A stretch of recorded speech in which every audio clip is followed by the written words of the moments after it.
Yeah, welcome to the Brown Boy Wonder Podcast. Reviews and reactions. Let's go. It's the Brown Boy Wonder. Hold it down, representing for the culture. Every episode brings you closer into the mind and the heart of a hustler, where the truth and the groove collide. Stay tuned in, come enjoy the ride. Keep it authentic like that, never hold back. It's the Brown Boy Wonder Podcast. The Brown Boy Wonder Podcast. Subscribe, share, and stay tuned in. The vibe's always on. Let's watch a Disney Channel original movie. Brown Boy Wonder Podcast presents Disney Rewatch. Welcome to the Disney Rewatch edition of Brown Boy Wonder Podcasts. Every month, my guests and I are going to rewatch our favorite Disney DComs. Today, we are going to talk about the 1999 Zenon Girl of the 21st Century, Cetus Lopetus. Before we get into it, let me bring in my guests out. My first guest, he is from the Grud podcast and from the 20th century. It's Anthony. Anthony, how are you doing today?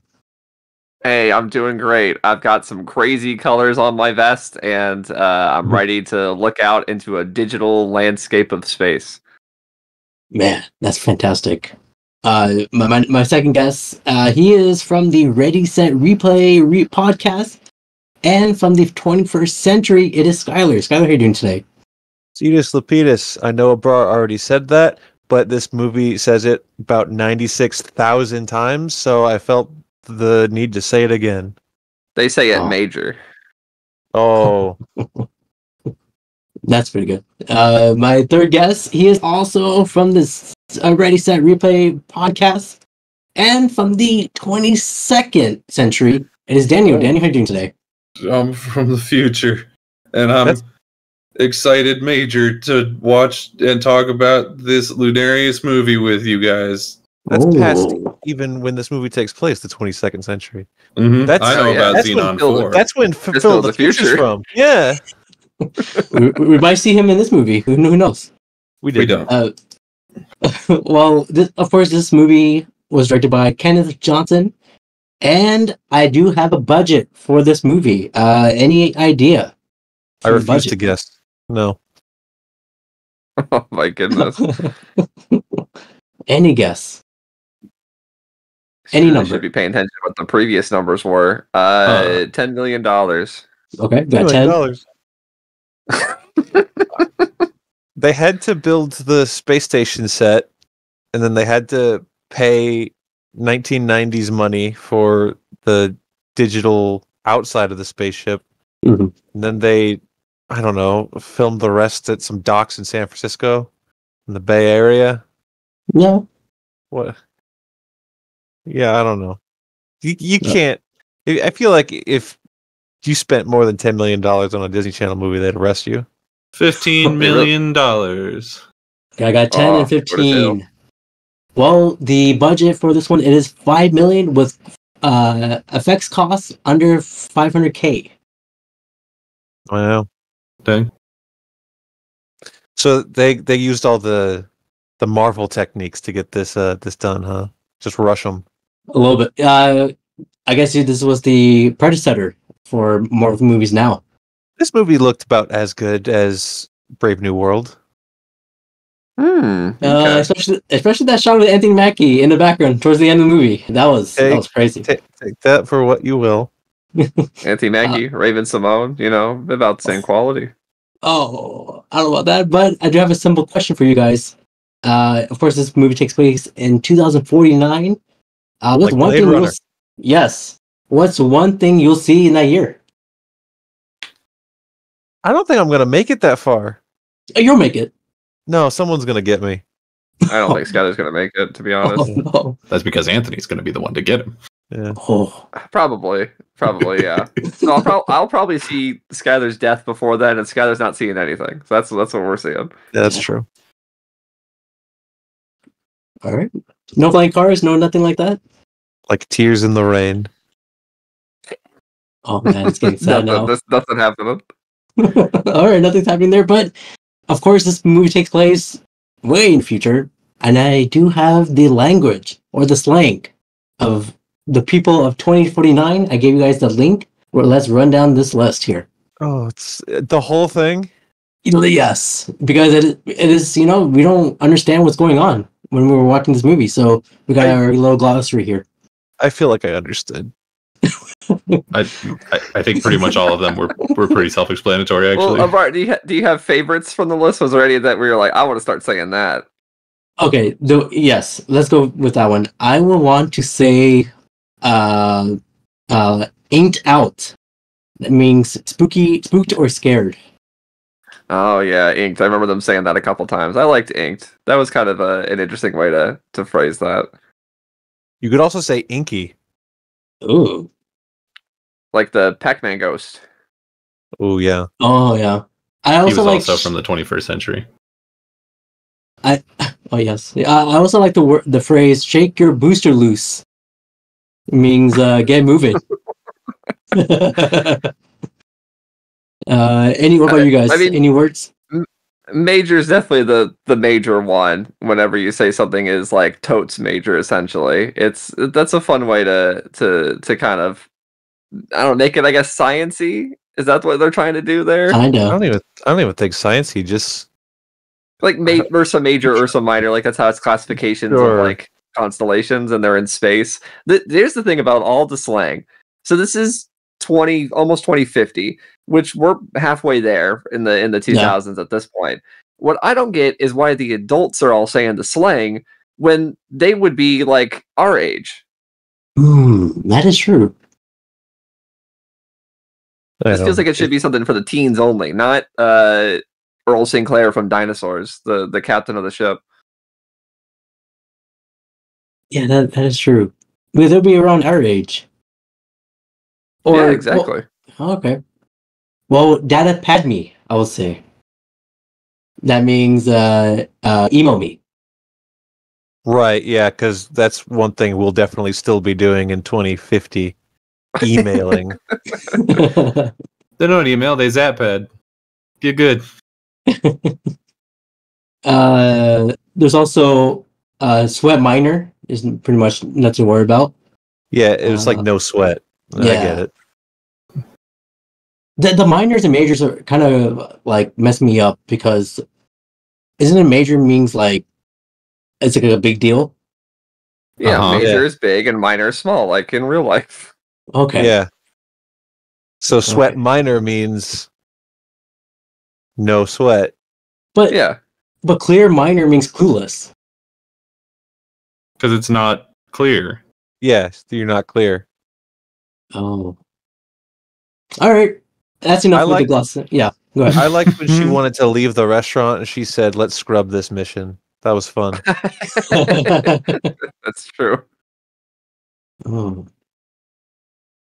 The last one here, I do like Stellar, but I think I'll be using that in my day to day. I think that's just a thing. That was just normal. real. Yeah, people just say that. I don't think that one should even be on this list. People just say that. Jeez. They really say it now. Okay. Okay. Well, adult interference minor, I'll say. This is lunarious. I like that. See, that's a wild one. That's an out there one. Yeah. All right. That's enough with the language there. Let's get to the cast members here. We have our homie, our OG. It is Kristen Storms as Zenon Carr. She's been in every not Disney movie, but like Disney. Was she in a Disney show before this? She's on Kim Possible. She's the mean girl, the cheerleader. Yes. And she's in a different DCOM movie that we'll be watching, I'm pretty sure. What's Zenon the sequel. Oh, that's on the list yet, but it might be. Did Daniel already tell you guys that he watched all of them? I did. He just marathoned the Zenon movies. I did. I did just watch all three of them. There's 3? I thought there was only 2. No, see, there's Zenon, then there's Zenon the sequel, and then there's Z3 because they gave up on naming them. Oh, okay. When did Z3 come out? I don't know, man. But they went to the moon. Oh, they did. So what's funny about that is I didn't remember anything that happened in this movie to the point where I didn't know Raven Simone was in it. She is. Really? Okay. And then everything that I like remembered about the movie or Zenon in general, I guess, was just a scene that happens in Z3, I think, where she's like stuck on the moon. So I must have seen that one, if not this one. But the weird thing is, Raven-Symoné's in that one too. So Well, not really. Oh, did she just appear for a second? So Raven is obviously Nebula in this movie. In 2, she gets recast as a different actress who's still playing Nebula. Nice. Because presumably she's gotten famous for That's a Raven at that point. I don't know the timeline, but that feels like it's probably the case. What's that super okay thing Ike Perlmutter said? No one will tell the difference. I don't know. They even when they are introducing that version of Nebula in the second movie, they like the shot is from the back. They make sure to have like 2 different people say her name before she turns around. So it's me. Like, this is Nebula for sure. This is Nebula, and then you're like, that ain't her. But no. And then in the third one, there's they have their friend group of the 3 girls, and it is still Zenon, Margie, and a third person. But the third person, I think, is supposed to be like a stand-in for Nebula. Her name's like Cassie or something, and she's also a black woman, and she's supposed to be like a cousin, I think, of Nebula. And then because everything weird is going on with the moon in that movie, they just occasionally have like a cutaway to Raven-Symoné on a beach being like, now it's cold here because the moon's crazy. And that's like her entire role, as she just quite literally phones it in. She's in the movie, though. She is there. They also recast Protozoa in that movie. And like, come on. How are we going to do that? He's the main character. Oh, I know you love him. Of course, we have Stuart Pankin as Commander Edward Plank. We got Holly Fugler as Aunt Judy. Shout out Aunt Judy. Oh, there's a question coming up about her, so stay tuned for that. I'm sure there is. There's Frederick Coffin as Parker Woodham. Bob Bancroft as Mr. Lutz. Greg Thoroughway as Mark Carr, Philip Race as you said, Protozoa. We got Gwyneth Walsh as the mom, and then the rest are we don't really care until they show up. We don't care. Yeah. We don't care. No, until they show up. Until they show up, we'll care. But let's get into the plot here, guys. Let's get here. The movie starts off with Zenon Carr. Zenon Carr is a 13-year-old girl who lives with her family on an orbiting space station in 2049. She woke up and she is late for class. She runs into Commander Plank, and Plank looks fed up. While there's traffic ahead, she manages to find a shortcut and made it to class. She's sitting next to her friend Nebula, her best friend, while her professor was lecturing how Bill Clinton's daughter, now the president, Chelsea Clinton, is helping the environment. Our girl Zenon is listening to the cosmic rock radio, fangirling over the news. She told Nebula outside of class that the band Microbe is coming for the first time for the rock concert in space. President Chelsea Clinton. Yeah. Who would have thunk? Nobody. What is Chelsea Clinton doing these days? Probably not president. No. Well, definitely not president. Unfortunately, I'd take damn near anybody at this point. Hold on. She's an author. Okay, she's writing books. Okay. Who knows? Anyone with money 30 can do years. that. That doesn't mean anything. Well, no, Well, but she's got a long time before she becomes president, according to the history.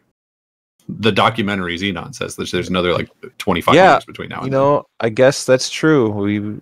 It's going to happen. She's got time. She caused the Blade Runner future, so that's gonna happen. Oh, okay. Well, of course, Microbe is like the NSYNC or Backstreet Boys boy band that Zenon is gushing over. Or what about the Jonas Brothers? Are they considered the same as like? The Jonas Brothers, I think, are still considered a boy band. I don't know that I would consider Microbe boy band based on the fact that it really is just Protozoa and some guys who I don't even think it names. Yeah, Well, they're not a rock group. They keep saying a rock concert and things. Yeah, like that, it's and not. They're not that. No, It's more of a pop band. it's- Protozoa's group is called Microbe, but it's just him, really. He's the star. So, He is. Well, and to answer your question, the Jonas Brothers are probably retired by then, 2049. Oh yeah, I mean, in real life, they didn't, as a group, exist yet. At least not as far as people knew. But in the world of this movie, they're retired already. Isn't that weird how that works? that is weird. You know how like Kiss, they always like come back for like a reunion tour. Maybe Jordan Brothers are like that now in 2049. Whores for money? Yeah, Okay. I'll say so. Well, they got to wait till the year 3000 ultimately to come back. So that's what's really, holding them.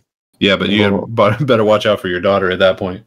Oh, She's heard doing the song. fine. that's a song that they did. I thought you were saying that Kiss was going to come back in the year 3000.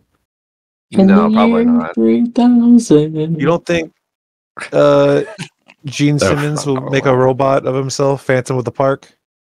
I thought they were like undead. They were like immortal beings, right? No, they're just goobers. No, One of in them that is called Scooby-Doo the Star movie, weren't they Child. weren't they like interstellar beings in that Scooby-Doo film? I think one of them is canonically an interstellar being, Okay, but the rest are All just right. idiots. Just out of curiosity, audience, has this conversation been at all followable for any of you? One of them's a cat. Leave a comment. One of them is a cat. That is true. Well, of course, it's lunchtime, and there are still Microbe. One of Zenon's friends starts to diss the band Microbe by saying, Microbe, they're about as normal as some band from back in 2025. Oh yeah, what band would that be? Ooh, Sabrina One Carpenter. Direction? No, No, 2025. That's You're right. One Direction is well over. They're That's very years ago. done. One of them is dead. One of them What's have passed on now. What's a boy band now? A boy band. Well, it boy doesn't have band to now. be boy band. He just said band. Benson Boone? He could have been talking about Dave Blunt's.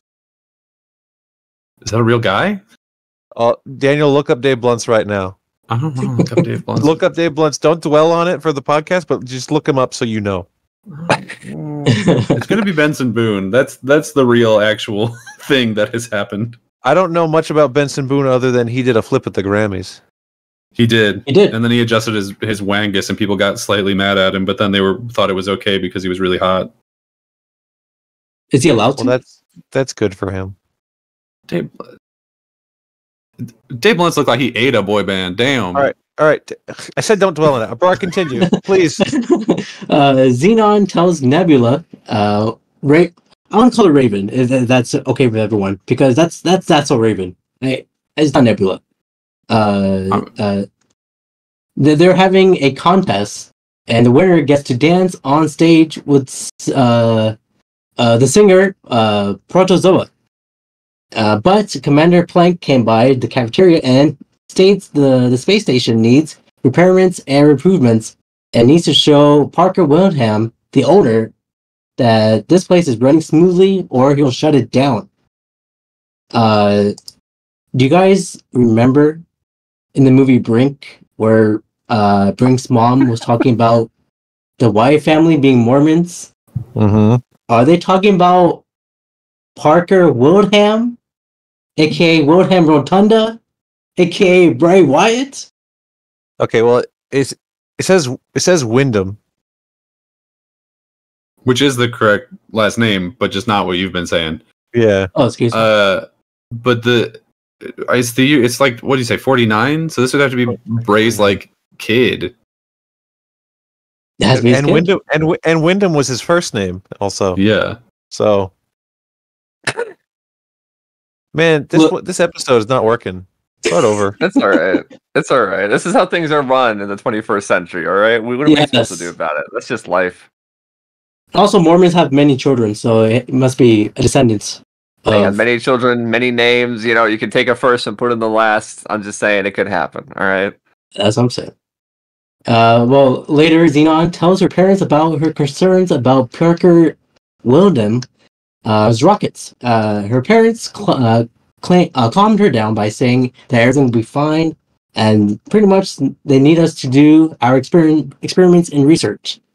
Later that night, Zenon and her friends were talking about the whole situation. They all sneaked out and helped Zenon to get out of the space station in a spacesuit, but her dad caught them red-handed. Thoughts on the scene here? I thought the CGI was not too bad when it comes to space. For a kids' television movie? Yeah, I mean, for a straight-to-TV movie on Disney Channel in the 2000s, like, no, it didn't look terrible. There's some shots that do look terrible, but I think most of the time it's fine. Yeah, that was decent. So. The parents urges Zenon not to do that shit again while Parker is here. And she says that too. Yes. Hit her. We see the mom probably would. Like, when you think about it, this mom from this point on very much could hit her daughter at any second, and I would not be surprised. Yeah. No. They don't become friends until the second movie. Spoilers. Oh, why did you say that now? Don't worry about it. You're not going to remember by the time we don't watch that movie. They banish her to another realm in this movie, so... Yeah, like we'll get there when we get there. You continue. A post-apocalyptic planet. We see the mom put on a chill stress reliever hat, but The stress helmet. The stress helmet. But the dad is happy that Zenon is having fun. The next day we see... I don't know if that's exactly correct. He's like, you shouldn't have done that. But then he's also kind of geeked about the whole situation. He's like, hey, that was cool. There was like a cool solar flare or whatever. Yeah. Somewhere Superman's powers are going crazy. He's like, you never seen Fantastic Four, 2005? Ben Grimm had to outrun the solar flare thing? That could happen to you. I do also want to say, I don't... Just assuming that this space station takes approximately the same amount of time to orbit the Earth as the ISS. They circle the whole planet like 16 times. So they're just like in and out of like it's just like sunset, sunrise constantly. So I don't know like how necessarily they'd be able to like address the solar flare. They keep talking about how it's like nighttime. Like, you're in space. There is no nighttime. There is no daytime. Yeah. You keep seeing the sun at all times. What time is it? It's tricky because so I looked this up because I was curious. The ISS actually uses GMT, like Central Time. So they do have a standardized time. It just doesn't make really sense for like how the sun works for them, but they do that just so they can communicate better with like their ground control. You're telling me up there in space it's 9:45? Mm-hmm. Yeah, well, on the ISS, even though they're probably like over Russia or something crazy right now. No. In space. Oh, all of space. They were on our time. It's our time down here. Yeah. And up there. Oh. Taking them back. Well, the next day we see Zenon's parents talking to Parker Wildham, and our girl introduced herself to him. Parker mentions that he's quite a microscope fan himself. He asked her he asked her, how do you like living up here in space? She gave him the fakest answer ever, but he liked what she was saying. As Zenon's friends were sharing the things Parker would have in common, Zenon thinks he's very sus and creepy. If an old man came up to you and say, like, hey, I like Pokemon too, what would you react? Well, if he was a politician like this guy, I would say, no, you don't. I think I would say that regardless of his occupation, just looking at his face, he's clearly full of it. The man's never drinking a duff in his life. Oh, absolutely not. Well, later that night, she caught Parker, assistant, hanging around where he shouldn't have been. I thought this scene was kind of weird because what is he doing? We'll find out soon. It's a good comparison to make about this like assistant character, because in my mind I kept calling him like Greamer Wormtongue, but that doesn't really quite capture what he's doing. No. Well, the next day in class, Zenon fell asleep in class. After class, she told Nebula that she gonna find out what's going on between Parker and his assistant. Part, okay, fishy about those two. this scene here, I'm like, okay. The Parker guy walked by and gave Zenon a wink. You guys saw that scene? A quick, yeah. This is before the speaking out movement. Okay. It's like what 15 years before, right? I think even a little further. When did speaking out really start? Like 2017, 18? Around there. Well, okay, so this man, because it's not a full-on wink, is it? Is it I think supposed to so. be a tell of like what's happening? Because like we're about to find like he has like eye problems, which is a giveaway to his evil intentions. So like, was he just struggling to keep his eyes open? Because it almost seems like a wink. I thought it was a wink, but is it a wink? I don't know. Maybe he's just super tired because the constant sunrise and sunsets have been setting off his circadian rhythm, and so he doesn't know if he's tired or not. He's freaking out. Yeah. He doesn't want to be in space. And you see the guy that came up with him? Oh God, could you sleep right if you had to work with that guy? No. I can't really sleep. Well, later on, Zenon found out that she won the contest and she would dance on stage with her crush Protozoa. I want to talk about this. Yeah, because this is weird. It's like a weird, almost fourth wall breaking moment where they're all sitting around together watching this live stream of the announcement of who's winning the contest, and Xenon's like, "I'm gonna win," and then some other kid says, "Like, you're not gonna win. Anyone can win," and then someone else says, "You clearly don't know who you're talking to. That's Zenon." Yeah, you see that camera pointed at her. That's the main character. They're all like, "Yeah, Xenon's the coolest. She's gonna win," and then she wins. Yeah, and so like, does she have like a superpower? Does she have the luck of the Irish? She is just super lucky. She's Irish. On? It is a thing in all of the movies, because by the third one, it gets to a point where somebody's like, they're like, oh, it's finally Xenon's not competing in something. I might have a chance to win. And then the other friend, the stand-in for Nebula, is like, well, if she always wins, it's because she deserves it. And it's like, shut the fuck up, Cassie. You don't even go here. Yeah, what? So she just wins. She just wins. I don't know. She just wins it.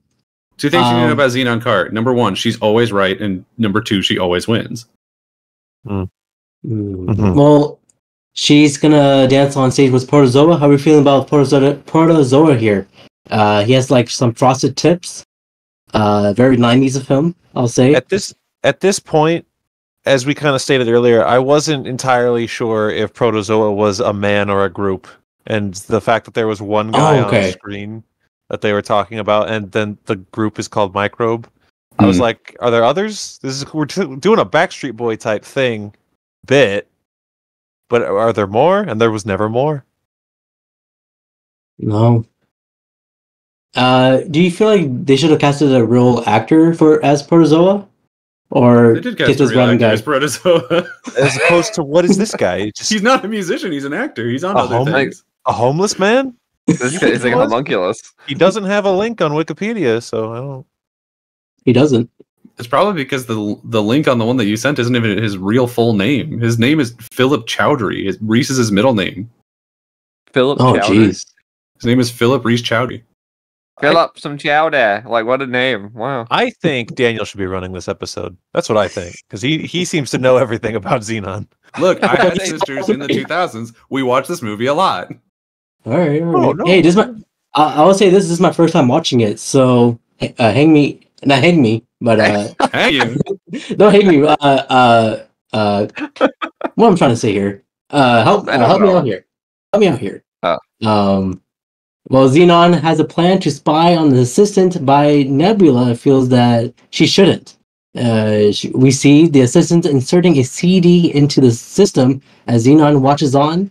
The assistant purposely dropped the CD chip as Zenon tries to get out of the area, but Commander Plank caught her ass.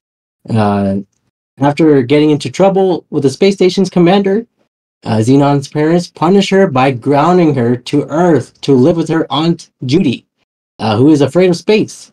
Parker gave money to. Oh yeah, later on, there's like a scene where Parker just gave money to the space station.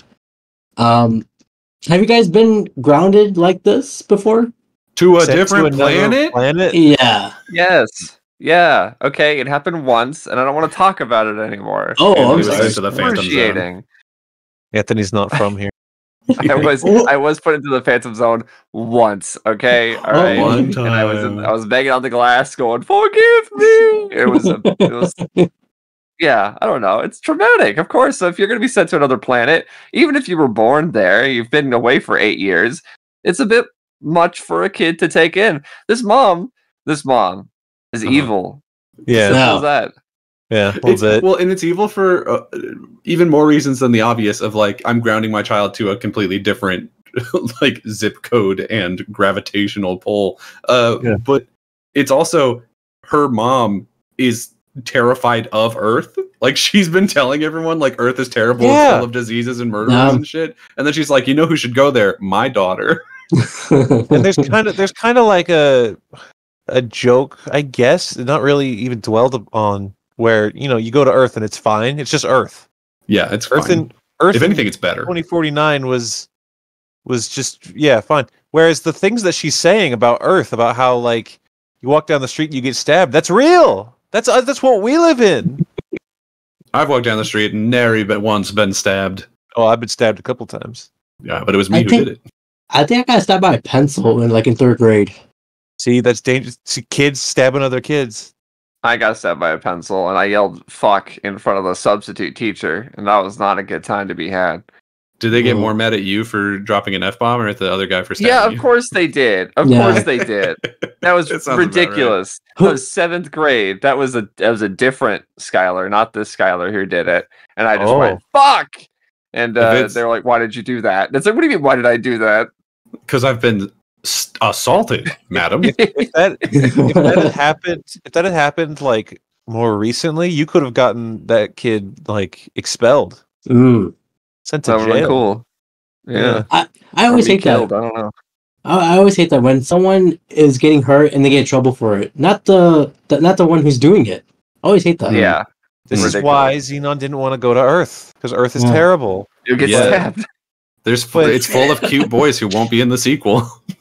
And I would like to point out, I don't think the punishment fits the crime here. No. Just like you slightly inconvenienced us when we told you not to. To Earth you go. That's insane. No, Yeah, man. especially because like I think at that point what's his name, Barry Windham Jr. has already been saying that like he's going to continue to fund the space day. So like everyone, she didn't cause the thing that they were worried about her causing. She was just in the way and kind of annoying. Yeah, and then she was also outwardly saying like, this guy is up to no good. I'm Zenon. Why won't you believe me? And they're like, you banished. The camera follows me. They took her cape. They took her hammer. Mhm. Oh. They threw her to Earth. They threw her to Midgard and said, whoever holds this hammer shall hold the power of Zenon. Hey, they copied Thor. Who copied Thor? I think Zenon copied Thor, right? Thor copied Zenon. Oh. Thor was like 11 years after this. Yeah. Kenneth Branagh, he was up late one night scrolling through TV, and he's like, Disney Channel, interesting. Yeah, he had Disney Plus back then. It was, very it was beta. Like the beta version, they gave it to him. They're like, Kenneth Branagh, we love what you do. Go ahead and take this. 5 people, and Kenneth Branagh was one of them. Oh. Yeah, I would. I get it. Yeah. Well, they're under the same umbrella. So Zenon is she a princess when it comes to Disney? May as well be. Maybe. I guess they that's kind of Xena. treat her like that. Oh yeah, Xena is the warrior princess. Yes, That's different. Zenon's just a girl. And yeah. Well, on Earth, Zenon has some trouble fitting in with the other kids who consider her space station stories and slang weird, and they try to avoid her. Likewise, I consider this part of the movie a twist. Yeah. Because this is 2049, we're in the future, we get to Earth, and it's basically like late 90s Earth. Well, No I one mean, wears future clothes. the budget was only No, 5 million. I'm not saying that there needs to be flying cars in future buildings. I'm saying nobody is dressed like they were in space, which No, means that yeah. we've established that there are space station people and Earth people, and there's a real divide there. Yeah, they're literally Big aliens. divide. But Aunt Judy explains that away because she's like, well, in New York or LA or whatever, they've got the overhead trams and all the craziness, but here we resist change or some shit. I don't remember, something like that though. They could have just Basically, they have filmed. electric cars. That's about it. They could have Yeah, filmed and the Tomorrowland Volkswagen in Bugs that Disney. they have do have self-driving, which means that they are at least 10 years ahead of our current EV technology. That's true. Even though the almost said king, the evil vizier of EV cars keeps promising that we're going to have it any day now. The real Grimmer Wormtongue. The real Lutz. He's not in this movie, so that applies some things. You know, we assume by him not being in this 2049 movie that something happened. So, Somebody I guess- got him in Minecraft. He tried to go to Yeah, Mars. we'll see. Chicken jockey. Don't make Well- this your TikTok clip, Abrar. Well, I swear to God, if I see this on TikTok, bro, I will come for you. I know where you live. I know you do. Well, likewise. Oh, first of all, I forgot to just mention that you remember they had the stress helmets, right? In the Yeah. space station. Yeah. I feel like Mhm. they should like shove it in their ass because they should not What? ground. Yeah, okay. a Xeno. Okay. All right. Abrar, that's a yellow Whoa. card. All right. You've Yellow. been warned. You've been I'm warned. playing If softball. you do it again, it's a red card and the podcast is over. All right. I'm telling Ray that you said ass. Oh, sorry.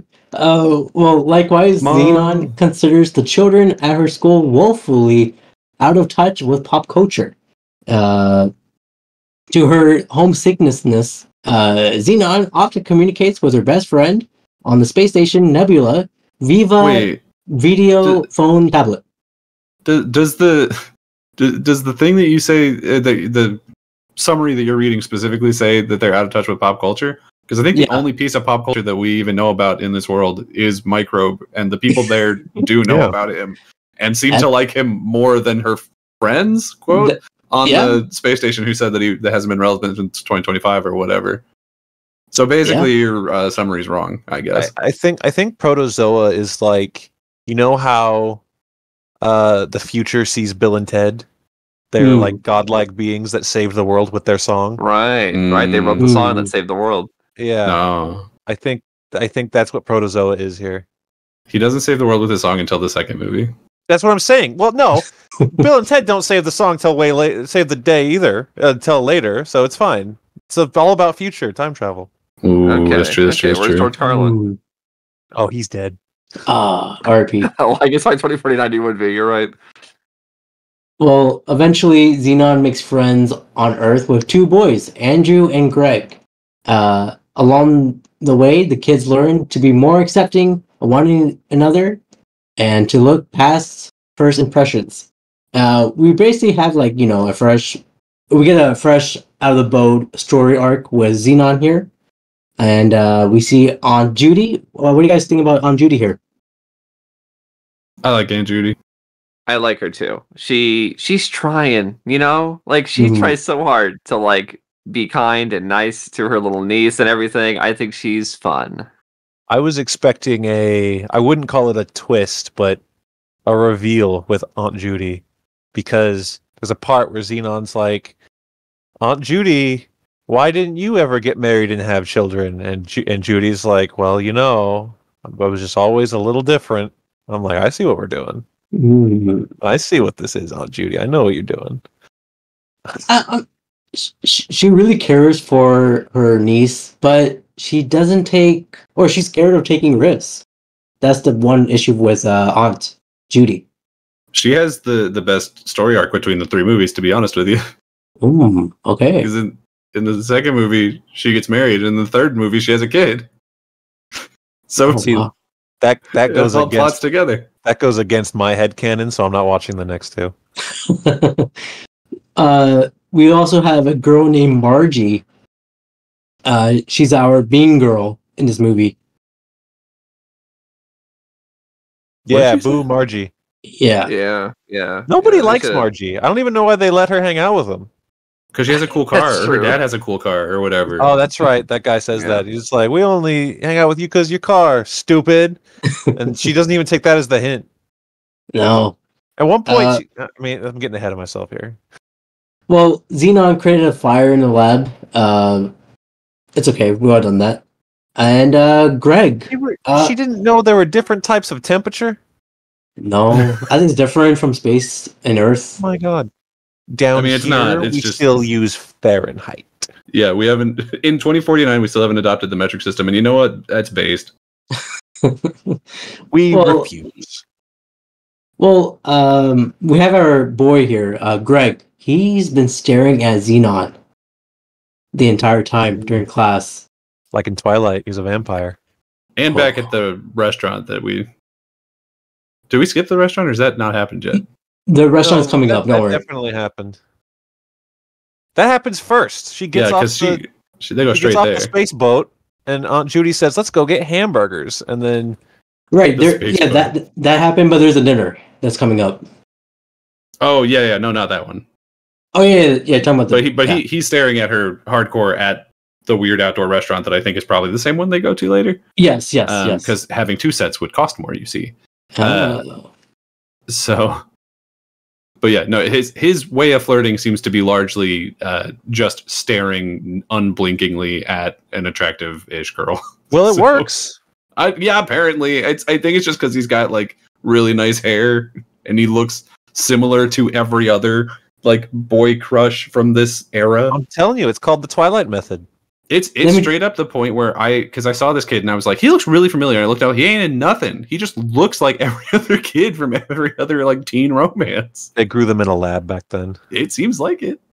Look, I've done this stare before in elementary school and it did not work for me. Bro, I'm sorry, it's not gonna work for you. It's not gonna work for me either. You have to be grown in the lab. You have to be super, super cute. You have to look like a young Paul Rudd to get away with it. Oh, Paul. Paul Rudd doesn't age. I don't know how he does it. He will eventually.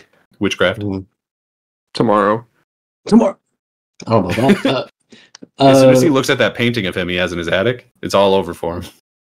Why would he do that? He knows he's not supposed to do that.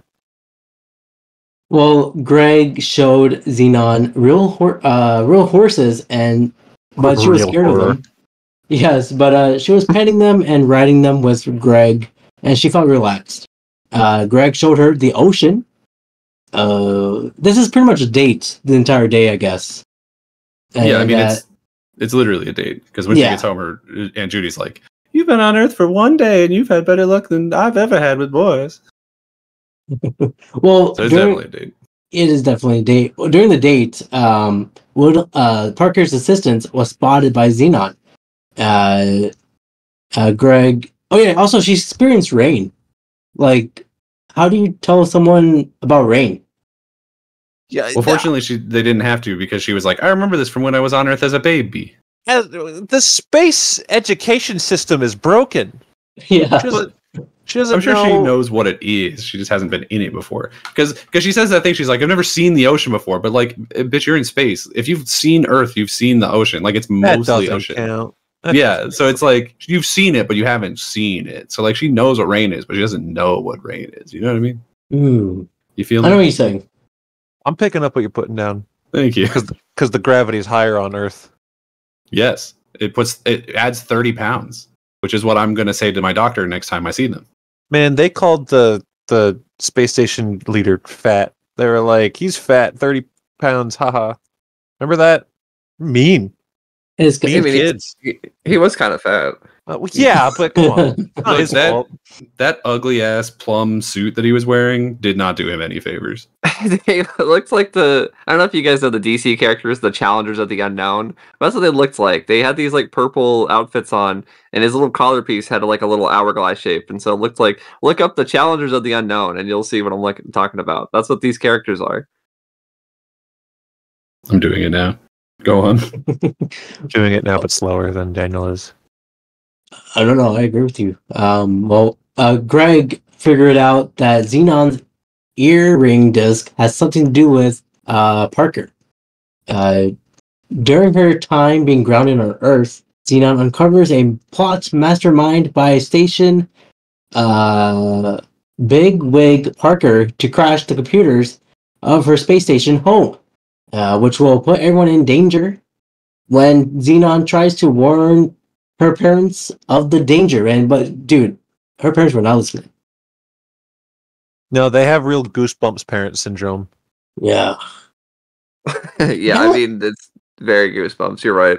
Well, that kid was in the one from space.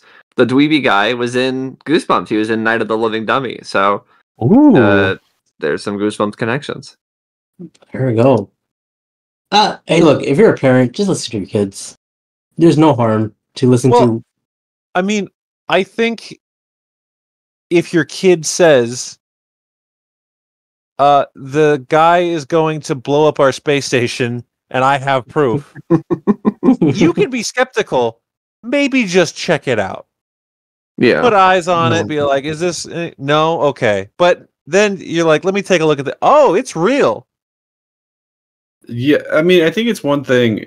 Look, if your kid is like, only I can save the day by coming up to the space station just in time to see the concert that I wanted to see, then like be skeptical. Sure. But if the person actually just like fully don't believe him at that point. But if she's like, the space station is falling apart, and you're like, no, and then you walk out the door and the space station's sparking and falling apart around you, then like, I don't know, man, like maybe she knows a thing or two, because she's not supposed to know that that's happening, but it's happening.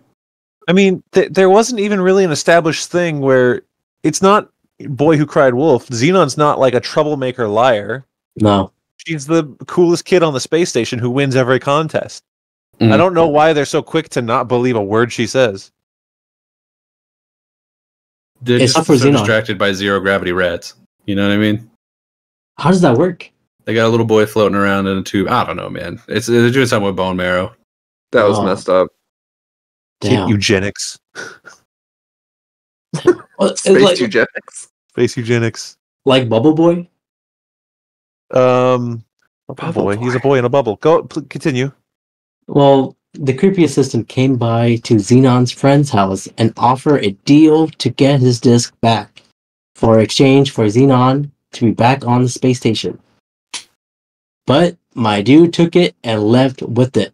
A little thing the assistant knows that the disc is just a typical disc and not a real one.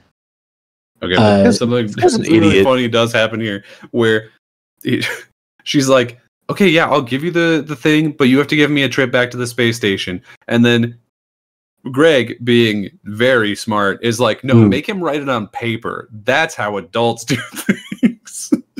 So he writes an IOU one trip to space on a piece of notebook paper and then just steals it back from him afterwards. And it's like, what are you doing? That's not a contract. That's not notarized. That's not how that works. Would I lie? No. Well, Zenon catch up with Nebula about the wrongdoings of Parker by the help of Andrew. Later that night, Greg and Zenon told each other that they love each other without saying it. These kids don't know what love is.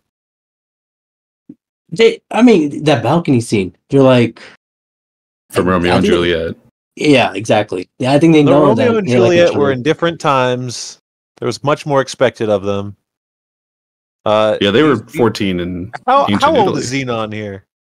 13, because at one point I think she's like, I'm 13, I'm an adult. Yeah, 13-year-old girl don't know what love is. No, sorry. What do you think, Anthony? Do they know? Keeping in mind that we never see this kid again in next movies. They have an off-screen breakup. That's like right at the beginning of the second movie, she gets a Zapad message and she's like looking at it with the back of the Zapad facing up, so we don't even have to see his face. And she's like, "Oh my god, he broke up with me!" And then by the end of the movie, she has a different cute boy who she's not dating but talking. That's not fun. No, he doesn't. That's not fun for a sequel. This isn't a movie about Greg. This is a movie about Zenon. That is true. Is that Greg, the 21st century kid? I believe women, not Greg. Same. Well, I believe her. I just don't believe she knows what love is. What is love? Baby, don't hurt me. No more. Commander Plank, who sees all all children as troublemakers, convinces Xenon's parents not to listen to her. That makes sense. Now we're getting the truth here. He believes that her story is only a ploy to get her back on the space station so that she can attend an upcoming concert by her idol Protozoa, who is about to perform at the world's first space concert. With the help with her friend Andrew. Oh, how do you like Andrew here? He's on the computer helping out. We always need that kid, you know? No, we always need that friend. He's not even really a character. He's just like a do computers guy. They just like stick it in front of him and they're like, look, hey, now I've taken the evil disc and I've made it a good disc. Now the worm is a good guy. He's on our side. Or whatever. We needed this kid in Up and Away. Yes. Those people, what were the bad guys in that movie? The guy from Entourage. Yeah, that guy. His name is Andrew. Zenon must find a way to save the space station and her family. Andrew creates a computer virus to counteract the deployed by Parker, and it is then up to Zenon to get the disc to the station. Hoping to somehow sneak onto the space launch, Zenon goes to the launch yard where Protozoa and their band are about to depart to their concert. In a lucky break, Protozoa recognizes Zenon from the Dance with Protozoa contest and takes her with his band, and Parker and his assistant Lutz and On Duty are on the space station as well. What are you guys' thoughts about this scene? Zenon came in ready and hot with her car, breaking that barrier, or that the clapper. Strong women break barriers. It's what happens. Moment of silence for that. No, you know that thing. Moment of silence. Yeah, moment of silence for that comment. The little barricade, yeah. It smashes through it. Yeah. She had what was that car? It was a Corvette? I think it was like a yellow Corvette, I believe. It's a VW bug. It's a yellow ass punch bug. It's like a Corvette type. It is possibly the furthest thing from a Corvette. It is to Zenon. She thinks it's a Corvette. No. She's from space. That is true. Well, oh yeah, we're in space now. They're going in, and a lot of things are happening. I think they trapped. Wait, no, you skipped the part. You skipped the part where all of the people are looking for Zenon. Well, actually, you skipped two parts. You skipped the part where Judy comes back through afterwards too, and she's talking to the guards, and she's like, "Is my niece here?" And they're like, "Yeah, everyone's looking for her." And she's like, "Okay, cool. I'm gonna also just like drive straight through this barricade," and just like goes in. But then the other thing was she like runs up to Protozoa and she's like, "I'm the person who won the thing. You have to take me to space." And he's just like, "Yeah, all right," because there's a picture of her on this creep ass like statue that she made of him. So he like recognizes her as the winner of the competition. And that's the security guards who are there like, but like we have to arrest her because she's doing all these crimes. And Protozoa's like, no. Do you want to be stooges or do you want to rock? And he just hires these two stooges. They want to rock. Thank God she put a picture of herself on the little sculpture she made. You know, like that's a good thing that she did that.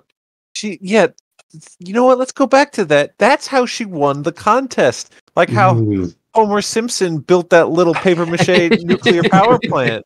With the they were like, "This is the winner. She did the best thing." That's insane.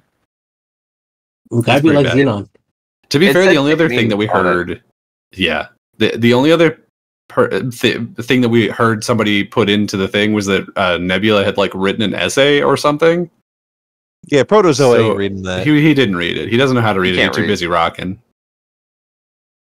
Hey man, if you're Protozoa, you rock out. That's true.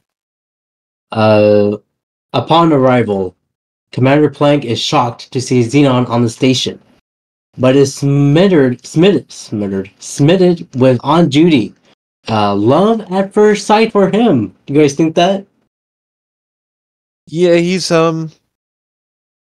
batting a little above his average, I think, but you know what? For sure. More power to you, King. Give it a shot.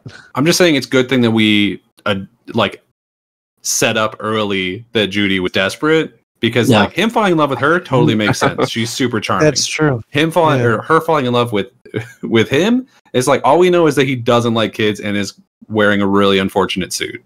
So true. I mean, no matter what happens from here, I still think she's gay, but that's fine. Ooh. Oh, I will say, when she has a kid, Judy? it is not through birth. She's like, do not touch me. All right, let's go. Continue. Well, I would say love is everywhere. It doesn't have to be on Earth. It could be in the space. Yeah. She could be his supernova girl. You know what I mean? You know what, Abrar? That's beautiful. Thank you. I just came up. I just came up out of my head. You should you. have Out that of your ass. trademark. I was gonna say ass, but I've been What? saying ass a lot. Yeah, we know. We're gonna tell your mom. Hey, We're gonna tell Ray. no, Who is your mom? don't do that. It's too late. Anthony's already told her. Because I remember. She did reply earlier. I did say that you said ass earlier, and that they should stick the helmets up their ass, and she said to calm down. So Okay. Well, where else can you put them? On your head, it's a helmet. I got it. Now I'm thinking. Now I got it now. I hate you so much. Well, after hearing Zenon's story, the commander still has trouble believing her. Of course. Especially when Parker accuses her of sabotaging the station. Against all odds, Zenon manages to use the computer virus program that Andrew created, shout out to him, to save the space station. And Parker and the assistant got arrested. And later on, everyone enjoyed the micro concert. What was your guys' thoughts on that scene where we were waiting on Andrew to, get that computer virus going? Well, Andrew's not doing it. He already made the disc. So they're just putting the disc in, and then Xenon's like trying to hack a thing herself. Yes, which is funny because we established back on Earth that she's not good with computers, which is why she had to go to Greg, who then also wasn't good enough and had to go to Andrew. But something I do want to point out is that at this point, they are like, they're in the final seconds. Like, they have a timer that's like, the space station is going to not crash, it's going to explode. Yeah. And what I want to know is, like, why have we not started evacuating the space station? Yeah, that's a good question. I thought that too. Hey, Like, no. You know what? We just figured out another movie that ripped off this movie. Don't Look Up. Oh. I haven't seen it. Yeah. You don't have to. But It's a Leo movie. we know that the space station has at least one shuttle and a trash barge. Both have been established at this point. We could put people on there, but instead we have even still the kid, like, still Nebula's there. The children are still there. Right. And It's we're not on like a a. timer. It's not like a. It's like a Jaws situation, right? Where it's like, oh, we got to keep the show up for looks, right? Like it's tourist season. We got to keep the beaches open. It's not really that, because like the Wyndham guy isn't like in charge of what's going on necessarily up there. Like, I feel like the Plank guy could have evacuated if they felt the need to, and I guess they didn't think of doing that, I guess. Yeah, well, yeah, because we also haven't super talked about it. The reason that why Wyndham wants to explode the space station is to, like, collect on insurance money, and he's basically who would have thought a billionaire taking an axe to something that is established and working perfectly fine in order to save money for himself? Who would have ever thought that could happen in the real world ever? Yeah, it's pretty unrealistic. You're right. So we would never expect such a thing to happen. But believe it or not, that's the plot of this movie, way ahead of its time or behind its time, depending on how you look at it. But no one has to die for that, and he sure as shit doesn't need to send a rock band up there to do it. No. If anything, if he sends a rock band up there and then apparently the biggest band on Earth goes up there and then dies, the only thing that's going to do is have even more eyes on it. So it's going to make people look into it more deeply. And at one point, Let's is like, it's a great idea sending those boy bands up there to die. It'll be crazy. Everyone will be talking about that instead of how it died. And all I'm thinking is like, no, the police only care when rich or famous people die. This is you have created the problem for yourself. And yeah, that's super strange. I did not follow that at all. You're right. They say that it's like it's the perfect cover up, but it's like, no, it's not. It's going to draw more eyes. We weren't thinking. Their hand. The most unrealistic thing about this ending is that the rich guy gets arrested. True. Yeah. Although we don't know what happens when he gets down to Earth. Is he in the sequels? No. Mm. No. The in the sequels, the space station gets bought by the U.S. military. Oh, Oh, great. Fantastic. Yeah, the U.S. military, as represented by Margie's dad. No way. oh man. Yeah, Margie's the in meanest girl? sequels? the mean girl at school. Yeah, Margie. Margie is one of like two characters who is played by the same actor in all three movies. And the other one's Zenon. Yeah, actually, Aunt Judy and Plank are the same too. But like, there's a lot of recasting. It makes sense. When did the third movie came out? Well, I think don't know. that's just, yeah. I don't know like, these things. so- I just watched them. I understand. Yeah, it makes sense. Like, if the creator of Titanic, do you think he got insurance money after that? I mean, He was shit, on the maybe. ship. Oh, okay. So in that case, no. But his estate, maybe. Maybe. He was Well- famously on the ship. He was. Yeah, so everyone's enjoying the micro concert. Do you guys like the Supernova Girl song? Zoom, zoom, zoom, make my heart go boom, boom, boom. I'm gonna be honest with you, Abrar. Yeah. I think I stopped paying attention by this point. I didn't retain the song. Yeah. It's a certified decom banger. Oh, It's- okay. Do you? It made me think of that commercial. You know, from when we were young, that car commercial that went zoom, zoom, zoom. Oh, Reminded me of yeah. that. Mm. All right.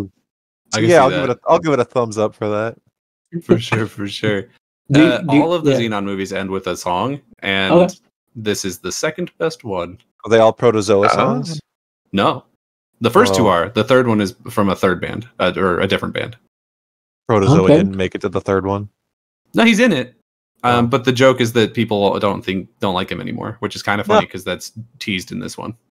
Mm. But also, well- to be fair, in that movie he's played by a different actor, so maybe they don't like him anymore because he's literally not the same guy. Okay. Oh, Well, do you guys like the song more than the Smart House songs? No. Yes. Oh, no. No. okay. Well, that's it for this movie here. This was my first time watching it because I always hear about Zenon as the character, as an OG classic movie, but I never seen it as a kid. But I watched it the first time here, and I think it's a good origin story for Zenon here. I thought it was okay. It wasn't that bad. I gave it like a 3.5 out of 5 on Letterboxd. So I thought it was decent. What about you guys? Yeah, I can agree with that. I like this movie. I thought it was a fun one. I love sort of retro future. I love the '90s, late '90s aesthetic. Of course, it was when we were all growing up. So seeing a future that is futuristic in quotes, but still very much based in that very hard tactile technology and those colors and everything, I think is a lot of fun. I think Zenon is a likable character. I think she's a lot of fun, and she's spunky, but she's not annoying, and she's got like gusto. And I feel like if they made a character like that today, there would be reactions to her. Yeah. But you know, I think this was a solid flick. What about you, Skyler? I'm not a fan. Okay, that's fine. It's okay. I think Kirsten Storm as Zenon is fine. Like she's good. I have no problem with Zenon, except for the fact that she said Zetus Lapidus so much. I was like throwing things at my television by the time we were at the It end. should have been called that. Yeah. And also, I think this is the longest decom we've watched so far, and I personally felt that. This was an hour and 18 minutes, I believe. It says 97. Oh, okay. 97 minutes. Okay. So, yeah. Right. What about you? No Dan? hate towards it, but I'm just like, okay. That's fine. That's fine. It's good to disagree. Well, is it going to be awkward back to back then? Because I think this is probably the best one we've watched yet so far. Whoa, I think it's the one that I think it's the one that has like the most consistent narrative and like characters that do things that make sense. Like it's very kitschy in a way that I I like, but I understand a lot of people probably wouldn't. So I get that. Like, it is the most 2000s ass thing you've ever seen. I mean, the frosted tips on Protozoa alone. Frosted Flakes. But I don't know. I was in a weird situation with it because I watched I watched this movie and I was like, oh, that's not the one I thought it was. I thought this was the one with the aliens. That's not. It's the second one. And so then I ended up watching all of them. And what ended up happening is I'm just like, okay, well, clearly, I don't know how much money this one made or something, but I have to assume that it was like pretty successful on grounds of it got 3 movies, and I don't think any of the other ones that we've watched have even gotten sequels. And so I was like really thinking about it, and I was like, that doesn't necessarily mean this is the best one, but like, what is it about this that I think would really be appealing to an audience at the time that people would gravitate to? Why was it that this movie got 2 sequels? And I started thinking about it, and I was like, I think that this is probably a movie that has the most like fun girl protagonist of any of these DComs that we've watched. I think that it is really geared towards a girl demographic in a way that truly I don't know what other DComs, at least not of the ones we've watched, would even like start going into that direction. Maybe there's some other ones that we will watch later. Like I know High School Musical probably falls kind of into that category. Yeah. But I think it really does a lot right there. I also really like the sets of it. I think they do a really great job like making a space station actually look like a space station. You know, it's not like, oh, like in Brink, we just went to some skate park and we're like, all right, don't point it at the real people. I don't know. It just I'm sure Abrar was checking the backgrounds looking for Andros, you know, he was like trying to see if he'd show up. Andros! So I think this is the one that like feels the most like a movie. Like this is the one that I think feels the most consistent throughout, and it's the one where I wanted more of and was able to go and get more of it. So yeah, I mean, it makes sense because it's a bigger budget movie for a Disney DCOM, so it makes sense. But again, but you didn't have the budgets for most of the ones that we've watched, right? So no, I had no. We have to assume that the Up and Away tinfoil didn't cost that much money, right? At least $5. So that's, I don't know. There's a lot of tinfoil. That could have been $10 worth of tinfoil. Oh, that's true. You built a whole bird cage out of that thing. And had to wrap a cucumber loaf or whatever.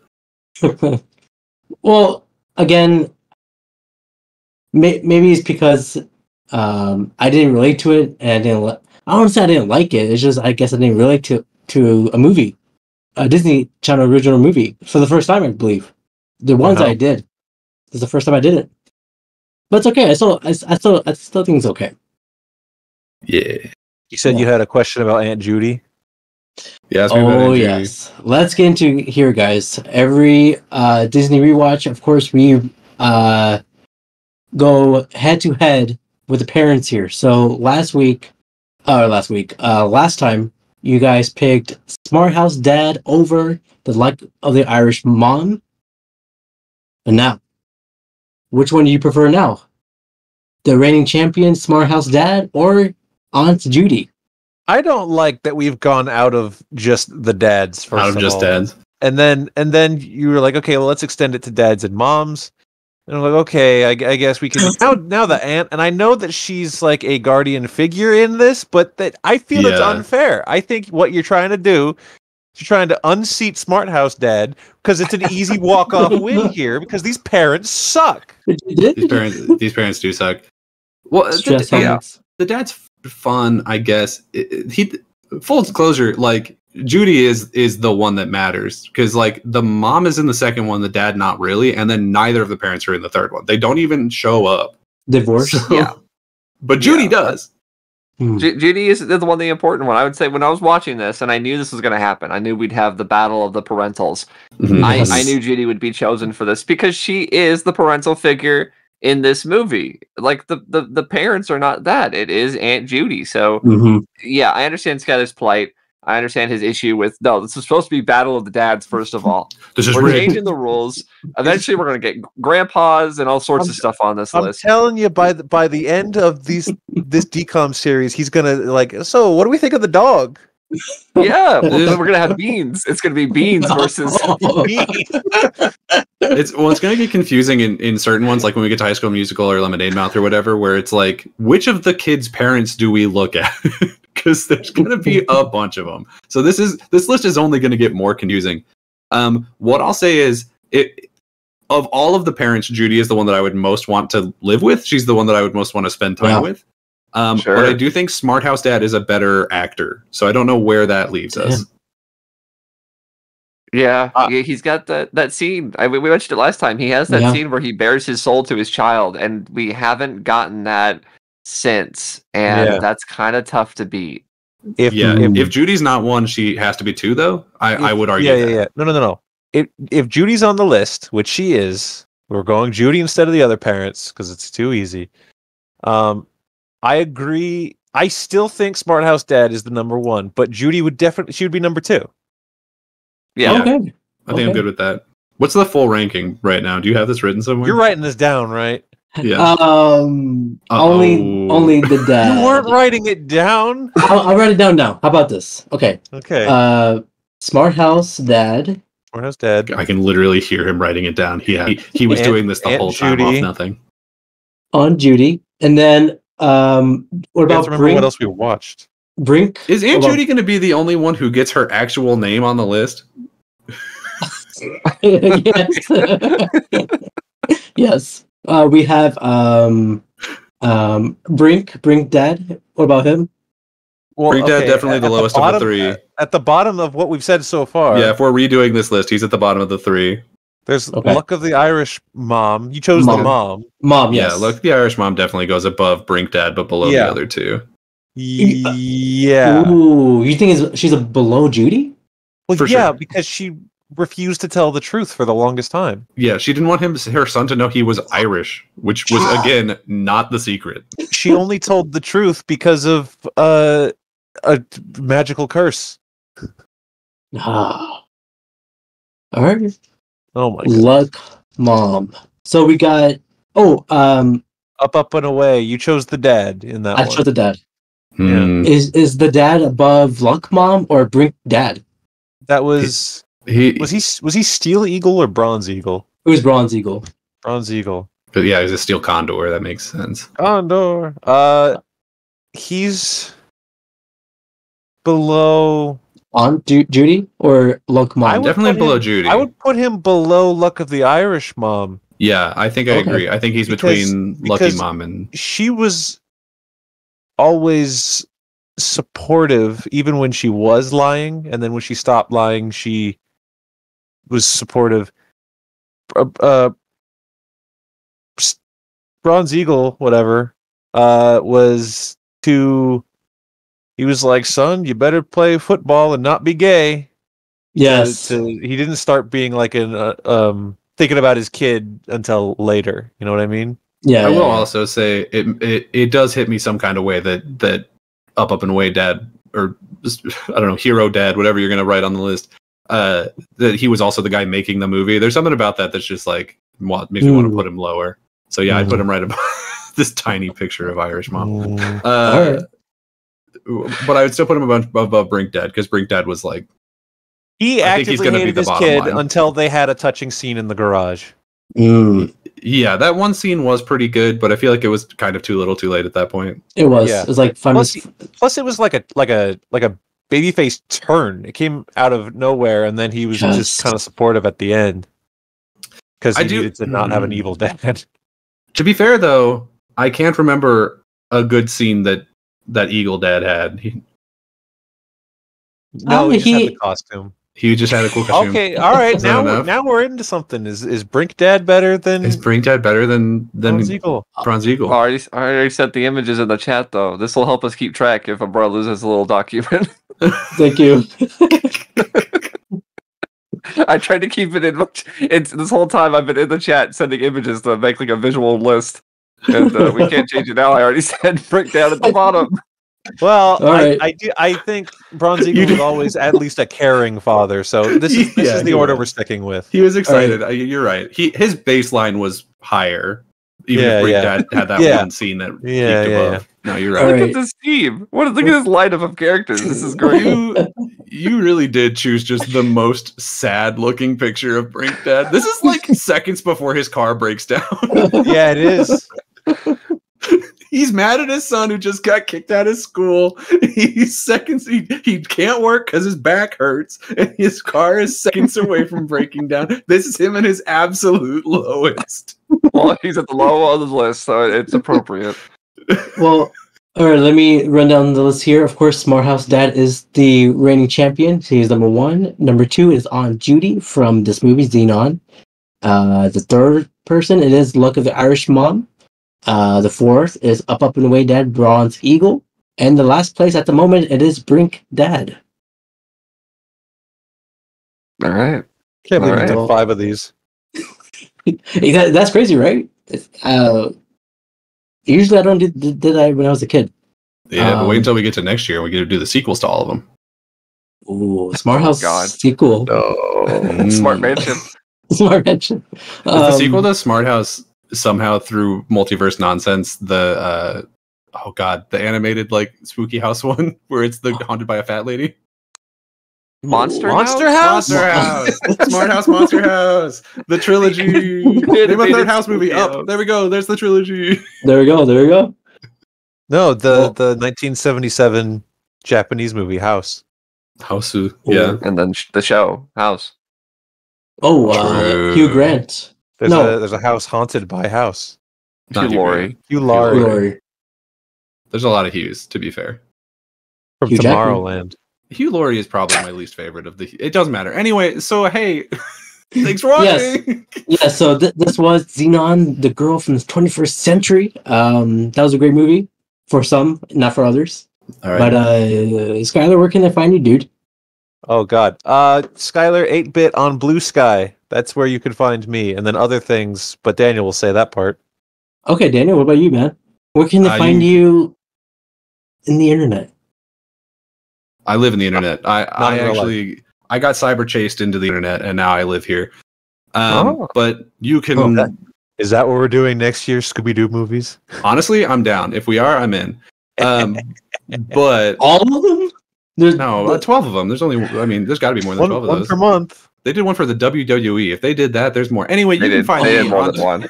You can find me on Twitter and Blue Sky. Please, God, release me from this episode. You can find me on Twitter and Blue Sky at Daniel J. McGee, or you can follow my podcast that I have with Skyler called Ready, Set, Replay on Spotify and YouTube. Sounds great. And I believe you uploaded a new episode. I'm sure it's like a week old now by the upload of this episode, but it is. You talked about. Don't It worry, came out we yesterday. We upload one every day. Okay. Well, at the moment, you guys talked about It's not true. Avengers, Yeah, Doomsday. So check the out for Doomsday that. cast and the final Switch Direct. Yes. The Switch has died. Long live the Switch 2. Oh. I've been money. Tamagotchis are back. Oh, well, Anthony, where can I find you in the AOL internet? On the AOL internet, you can find me in such wonderful places. I'm in a little tablet, and as long as you hack it, you can call anybody in the whole space. But you can also find me at Anthony Lantern on pretty much all social media platforms. I have my own YouTube channel, Anthony Reviews, where Anthony reviews.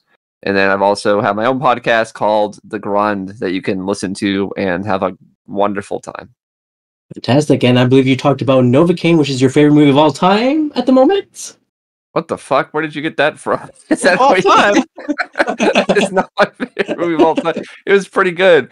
Yeah, I liked Novocaine. If you want to hear me talk about films like Novocaine and Black Bag and Mickey 17, then yeah, you could go check out the podcast and see what my thoughts were on recent films such as those. Fantastic. And of course, you can listen to the Brown Boy Wonder podcast on Spotify. I'm also on the Apple Podcast. You can follow me also on Instagram, TikTok at Brown Boy Wonder Podcast. Oh, I forgot about Blue Sky. How could I forget about Sky Blue? I don't know why I was going there. I'm also on Twitter as well at BBW. At BB Wonders Podcast. Excuse me. And shut up. I guess towards the end of this episode, we'll just say Cetus Lupidus. Yeah. Have a lunarious day, everybody. Next time it will be you. You wish, I believe. You Yeah. wish. You have to All say it right. with excitement because it ends with an exclamation mark. Okay. You wish. You wish.